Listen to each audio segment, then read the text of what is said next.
Hello and welcome back to another episode of Critical Reactions with your host Bryan. We're going to wrap up today with a special selection, which is where one of you tell me exactly what it is I need to check out. Today's special selection comes at us from John. Left Hand Path is the debut album from Swedish death metal band Entombed, released in 1990. It is widely considered to be one of the definitive albums of the death metal genre and, not surprisingly, has influenced countless bands in the decades since its release. It introduced the famous buzzsaw guitar sound that became very significant for the Swedish death metal scene. So, let's dive into it. I was also requested to check out a theme song for something called Phantasm. Might be a film. So I did that. It ties into, well, the theme influenced a portion of this song is how I understand it. So I'm going to be looking out for that, see if I can't figure out where the influence comes from. All right, let's dive into it. Entombed's Left Hand Path, the title track from the album.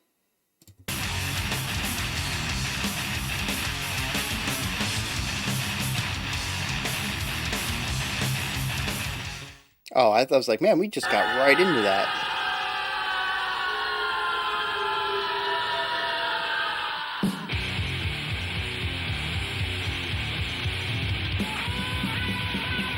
Well, we still kind of got right into it.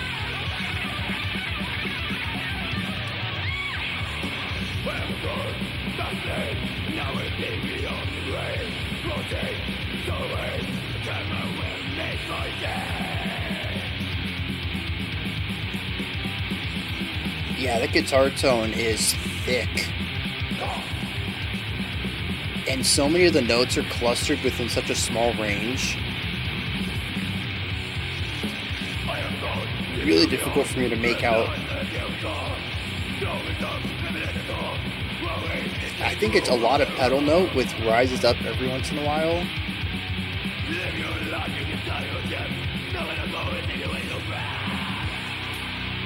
The drums are just pushing through all the time. Oh, massive bass tone. That's surprising. Maybe the Swedish scene was a little different than the American one.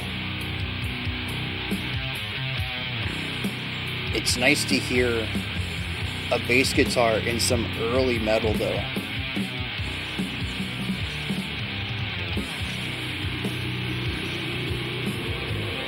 Something I've noticed really interesting, you look over at the bars on the left, and the left channel is louder than the right, fairly consistently.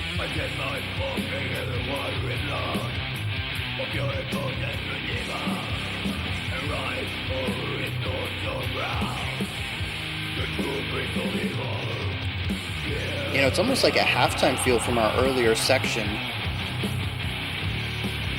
Removing the 16th notes. Yeah.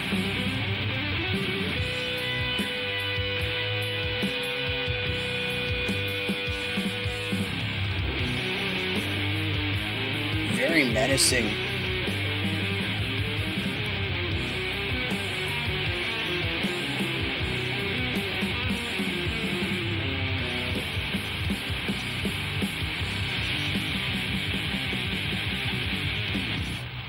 Oh, that was an interesting decision at the end of that. It sounded like the drums missed a note, but maybe it was intentional?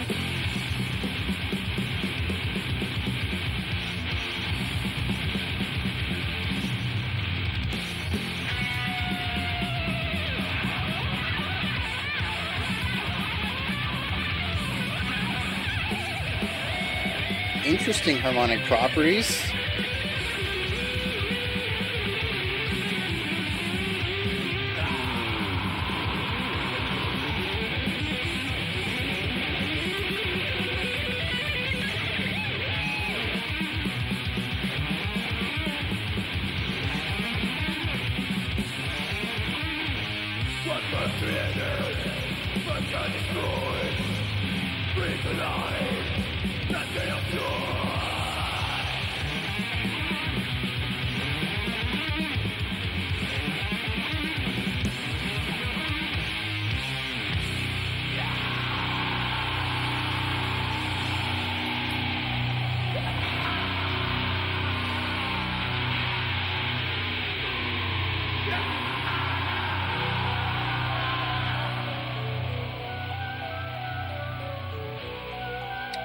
Okay, so this little motif comes from the Phantasm theme song. It's the same.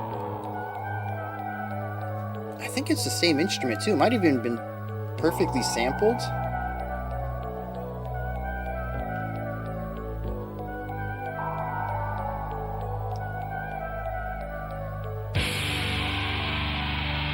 And the idea of building up the song around the motif is how the opening of the theme plays out.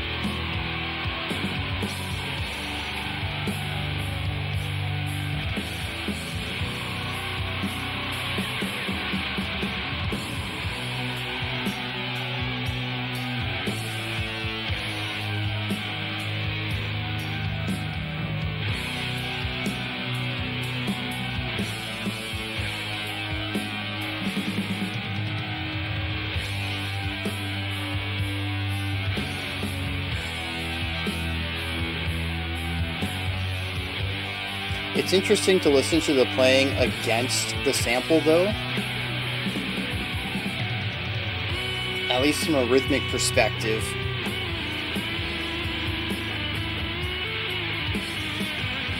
It's a cool way to pull us into this back section, though.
Very interesting. So,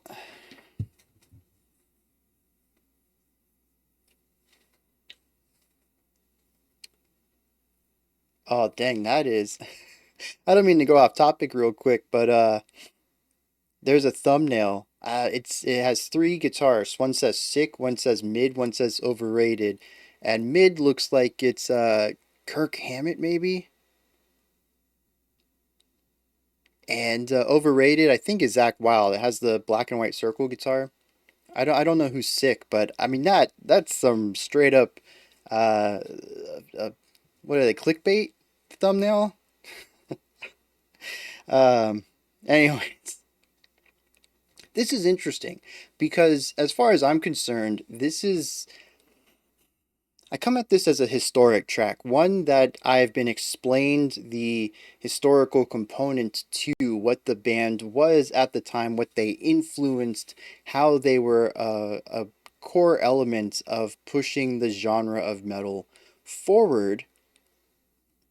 But to me, it's so antiquated and there's so many elements in it that just don't work for me personally. It feels like something that is, right time, right place, that maybe for fans has aged really well, but for me outside of that sphere feels very much of its era. And something that I really didn't get a lot of enjoyment out of outside of the historic quality of it. And one of the things that I want to lean into from that perspective is just the sloppy playing all over the place.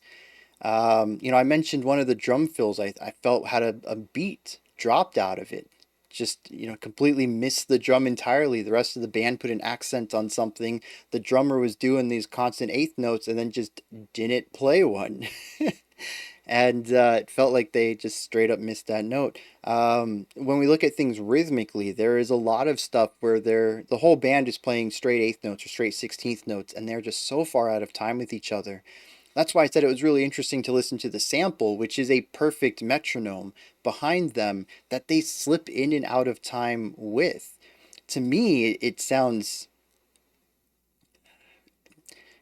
terrible. All right. I'm not going to use that as a word to describe this music or the band, just my experience with it. I did not enjoy the moments of listening to those sections, especially specifically with that sample behind them because it was as perfect. When everybody's a bit off, I think that's fine. It's easier to overlook it. But when you basically have the equivalent of a metronome behind them, that's when it starts to grate on me.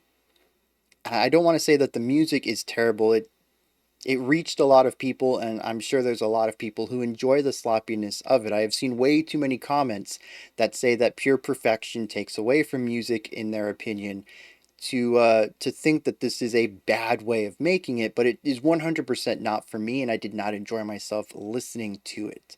So when I said terrible, it's my experience of it was terrible, not that it's terrible playing. Although, no, that's a conversation for a different day. Could that be objectively terrible? Actually, that would be a real. I have all these thoughts. I should make videos, little vlogs on these things because I think that would be a very good conversation to have.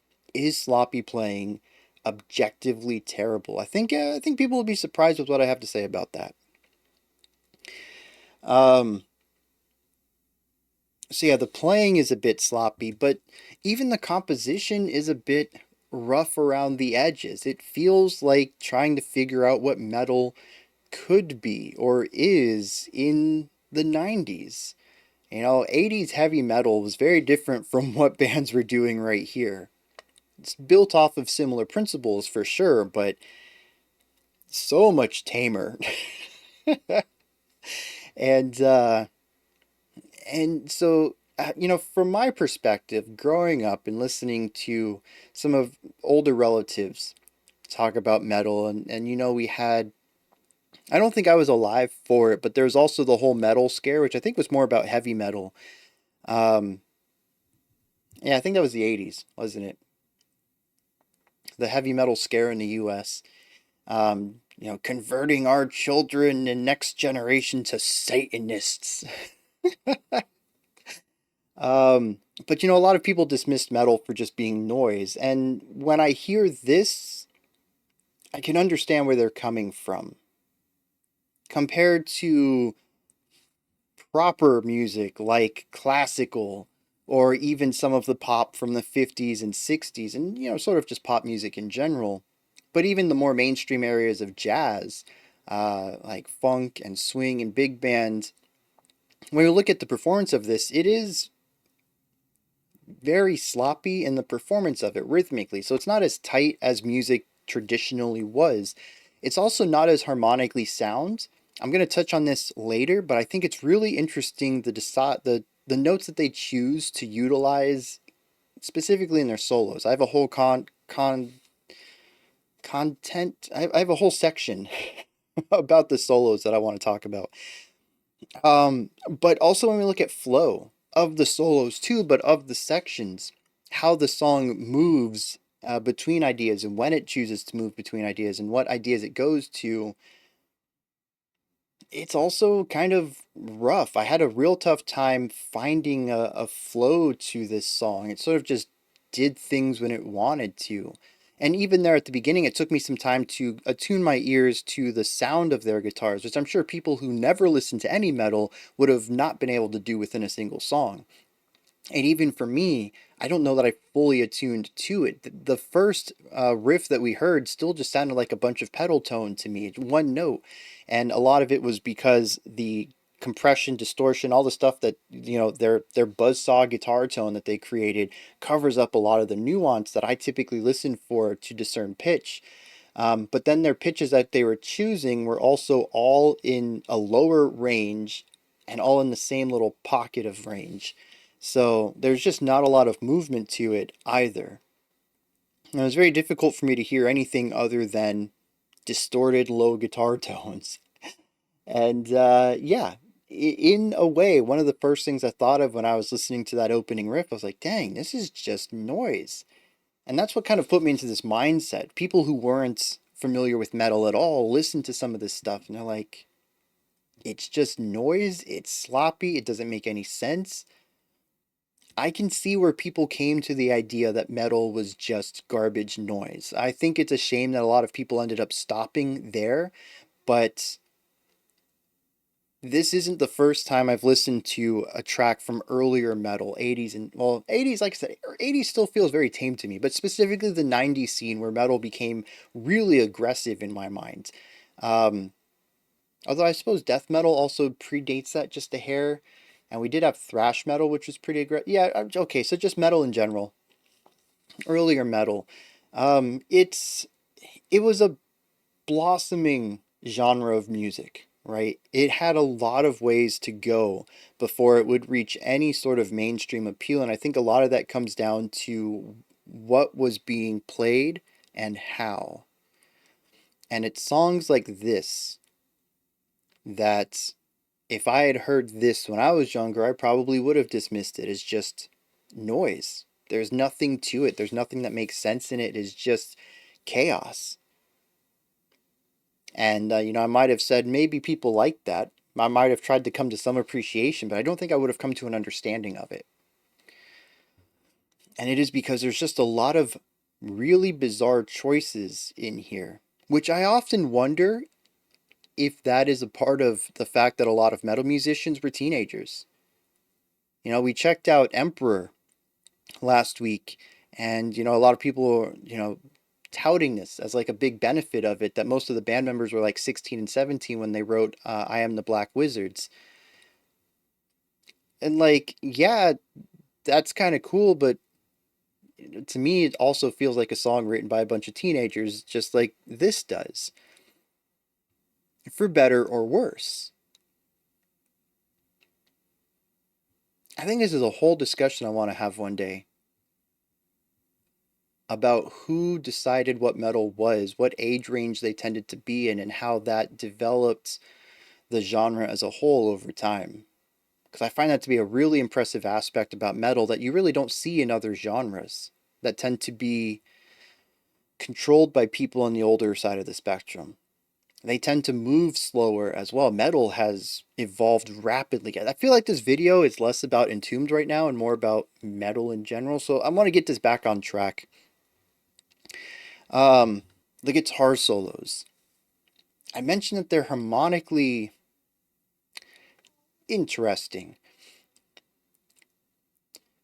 I think the best word I can choose, the best phrase I can choose for this is that they don't care what notes they're playing as long as they play fast and it sounds subjectively cool to them.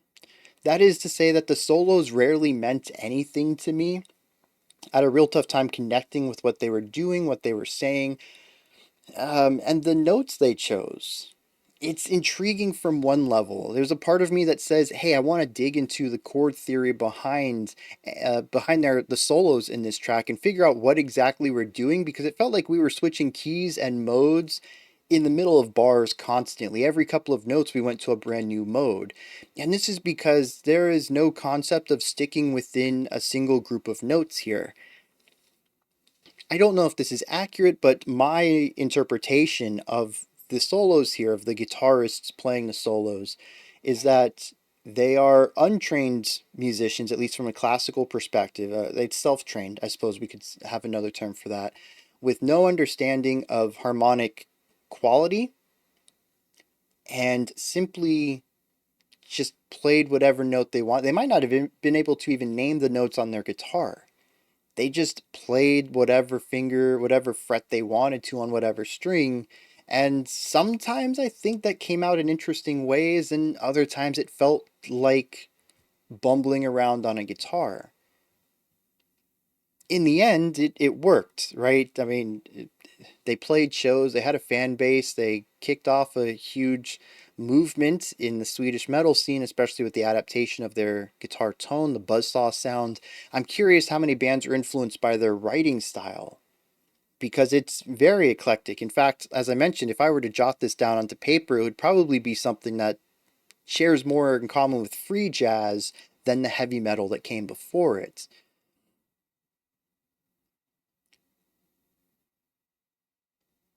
But we also have a phrasing thing that goes on as well, especially in the second solo, where he began to introduce these long held out notes with slight bends to them, kind of evoking more of a blues rock writing style to it, and then intermingling that against the faster shred.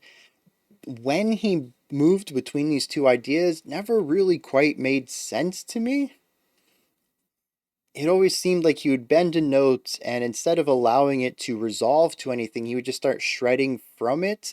But like it was like on like beat three, a weird place to change ideas, and then also moving harmonically in a brand new direction, introducing tons of what would probably be accidentals unless we completely write mode shifts on like every beat of the of the solo. Um, and it just it feels like a smorgasbord of chaos. Again, not too dissimilar than some of the free jazz I've listened to. It doesn't really make sense harmonically or melodically. It doesn't really have a sense of flow or storytelling to it. It sort of just is. And I think there's an appreciation from that perspective as well, much in the way that sometimes I can connect with free jazz or can just appreciate the fact that they're pushing the boundaries of music. That's sort of my approach here as well. I don't get it. I don't like it, but it's doing interesting things. And I don't want to discredit it for that. What I think is most interesting here, though, is that typically in free jazz, you have um, educated musicians, classically trained musicians, pushing the boundaries through their extensive use of music theory. And in here, we have the bounds being pushed by somebody, I don't want to be too dismissive about it, but noodling about. They don't know that they're pushing the boundaries. It just sounds good to their ears. And I think it's really interesting to approach music from that quasi outsider perspective. I find it even more impressive that I align it so much with free jazz despite this person most likely not knowing what they're doing. And I think that speaks a lot to the gut instinct that metal musicians have had over the decades that metal has been around. A lot of metal musicians don't come from, traditional education backgrounds and still can create music that sounds fantastic and that can even be progressive in ways without knowing the science, so to speak, behind all of it. There's a lot of just gut instinct in metal, and I think that in itself is pretty impressive. And I think what Entombed is doing here is pretty cool, even if, again, it's not really my cup of tea. I also did like what they did with the Phantasm motif. I thought that was a pretty cool way to transition out of the thrashier stuff they started on, and then move into the more emotive and slower paced idea of the outro while incorporating something that might have been pretty big in the scene. I'm looking at I think a poster for Phantasm. It says, if this one doesn't scare you, you're already dead. It looks like a slasher film, possibly, or some sort of horror film, maybe a lower budget one. And it looks a bit over the top, judging just by the poster, in a way that kind of reminds me of Trauma films, if you're familiar with them. Low budget, but lots of passion. Usually within the horror realm, dealing with practical effects and gore and stuff like that. That's kind of the image I'm getting here. And I think the music fits that. It's kind of a shoestring budget of a bunch of passionate people trying to make something that maybe they don't have the perfect expertise to do, but absolutely want to do it. And they incorporated a lot of the tension that the theme from Phantasm incorporated into it into their music at the end. And I still feel like the last 2 minutes of this song were some of the most comprehensive components of the track overall. And I think having this core theme in mind, replicating some of the ideas of it, building up around a motif, really helped them focus in on a single concept and write something that has a bit more of a traditional flow and execution to it. I think it's interesting to see the band exist on both sides of the spectrum. One almost borderline avant-garde with their harmonic and pacing sides, and then the other hyper focused around a single idea and allowing their writing to support this one concept fully rather than trying to explore chords or keys or ideas outside of it. And that's sort of where I'm left with Entombed. I think it's an interesting track right here, and I don't want to judge the band based off of one song. I don't know that we've listened to anything else from them. It really helps if I can spell. No, we have never listened to another Entombed track, at least not with a full reaction. Could have been during a live stream. If someone knows just off the top of my... Actually, Bryan, you have. Let me know. We might have, but I don't think we've done a deep dive. So again, I don't want to judge a band's entire work over their first song, give or take. You know, it's the title track from the first album. It might have even been the first song, in which case it might be the thing people hear first. It is. This was probably the first song people heard from this group. I don't want to judge the whole band based off of that. But it is, this song in particular, rough and eclectic and wild and muddy and fun and intriguing. Again, I was not expecting the back half to be as coherent as it was given the eclectic choices in the first half. So, yeah. I hope this analysis didn't lean one way or the other. I feel like overall I was probably a bit harsh on it, but I did want to try to balance that out with some more positive views on what's going on here, and maybe even possibly just a more positive read of it. In the end, I'm still not a huge fan of the way it sounds. It's still not my cup of tea, but it's obvious that I might just not be the intended audience and that they do have a rather large audience who enjoyed this. Let me hit some lyrics, see if I can tie any of that back to the music, and then we'll wrap this one up.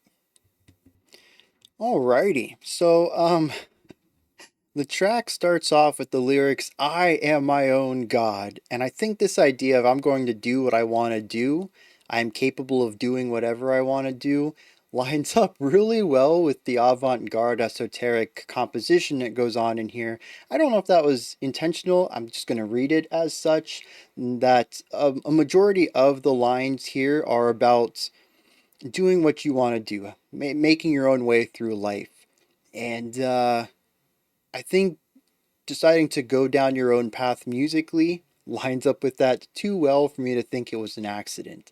So it does alter my perception on the composition of this a little bit. It does seem to dip a little bit into an anti-Christian development, though, taking the idea of I am my own God and looking at that more of a capital G God.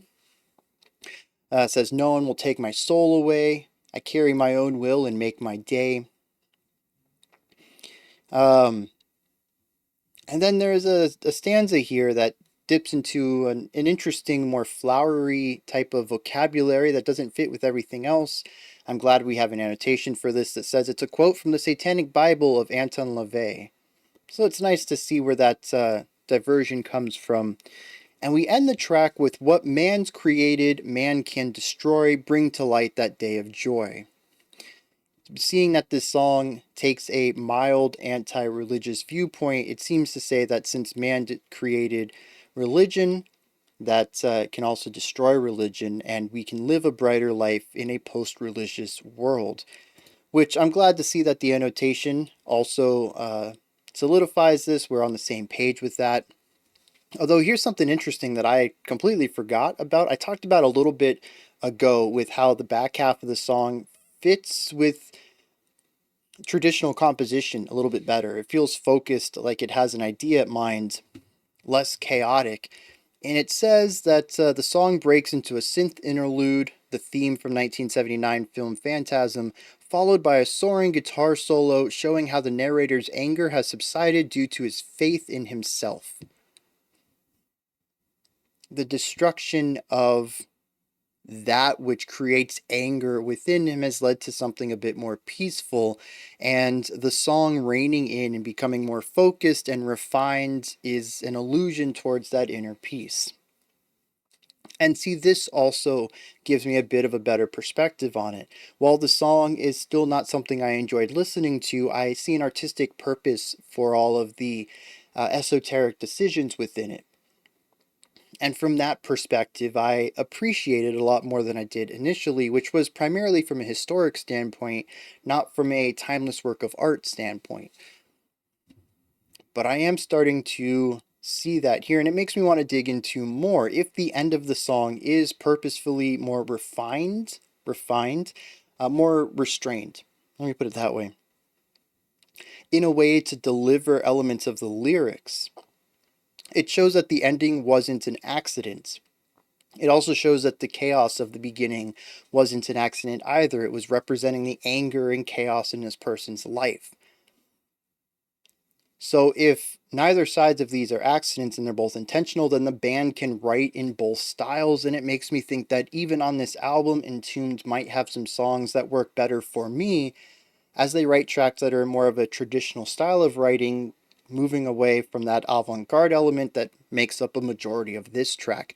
And once again, just leans into the idea, like I stated earlier, I'm never going to judge a band based on just one song, or even 10, or 50, or 100. You never know what that next song could be. So, yeah, this reading the lyrics and getting that little bit of annotation there at the end opens up a lot about what this band is to me, and tells me that if I come across them in the future, I'll be a little bit more interested, knowing that I'll be checking their stuff out rather than apprehensive, which was sort of where I was at here, where I appreciated the song, but I was like, man, I hope no one requests something like this again, because I didn't really enjoy myself casually with this. But knowing that they can and will write music like at the end of this, and it wasn't an accident, it was something they purposefully went out of their way to do, means that there could be a future track that leans into that more heavily, and I would enjoy myself listening to it, while still seeing how their music and lyrics line up and create a work of art out of it. Those are my thoughts. Entombed, Left Hand Path. Let me know your thoughts. Did you enjoy this? Was there anything that stood out to you? Anything that you would like to add on to what I said or correct me on? I know this kind of deviated away from Entombed. If you guys want to follow the conversation about metal in general, I'm anticipating joining some conversations about that in the comment section here as well. Also, you can just give me your thoughts, perspectives, and opinions on this track as well. It's also that stuff down in the comment section. Above that, in the description box, you can find a link to Linktree, which takes you here. You can find links to my music, ways to support the channel, a link to the Discord server, and so much more. Above that, if you could, like, subscribe, and ring the bell. I greatly appreciate all three of those. That wraps it up for today, but I'll be back tomorrow, 5 p.m. Eastern Standard Time, 10 p.m. UTC as usual. We're going to continue on with this week's theme of tasteful solos. Until next time, remember to be critical, not cynical, of the music you listen to, and have a fantastic morning, afternoon, or evening, whenever you choose to watch my videos.